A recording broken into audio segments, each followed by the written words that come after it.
வணக்கம். வறுத்த பூண்டு சாப்பிட்டால் என்ன நடக்கும் தெரியுமா?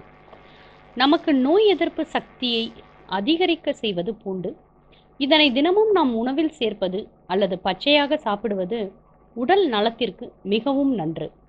இவ்வாறு நாம் பூண்டை சாப்பிடுவதால் இரத்த அழுத்தம், கொலஸ்ட்ரால், இதய நோய்கள், மாரடைப்பு போன்றவைகளை கட்டுப்படுத்தும். இந்நிலையில் பூண்டை வறுத்து சாப்பிட்டால் ஒரு நாளில் உடலில் பல அற்புதங்கள் ஏற்படும். இதனை பற்றி இப்போது பார்ப்போம். 6 வறுத்த பூண்டினை சாப்பிட்ட 1 மணி நேரத்தில் இரைப்பையில் ஜீரணமாகி உடலுக்கு சிறந்த உணவாக மாறும். அடுத்த 4 மணி நேரத்தில் ப்ரீ ராடிக்கல்ஸ்களை எதிர்த்து போராடி புற்றுநோய் செல்களை அழிக்கும் திறன் பூண்டிற்கு உண்டு. 4 அல்லது 6 மணி நேரத்திற்கு மெட்டபாலிசம் தூண்டப்பட்டு உடலில் இருக்கும் கெட்ட நீரினை வெளியேற்றும். தேவையில்லாத கொழுப்புகள் கரையும். இரத்தத்தில் உள்ள கெட்ட பாக்டீரியாக்களை எதிர்த்து போராடும்.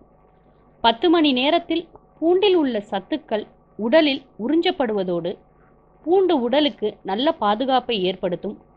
10 மணியிலிருந்து 24 மணி நேரத்தில் உடலை சுத்தம் செய்து நல்ல ஆரோக்கியமாக வைத்துக்கொள்ளும். மேலும் தகவல் அறிய சேனலை சப்ஸ்கிரைப் பண்ணுங்க. நன்றி, வணக்கம்.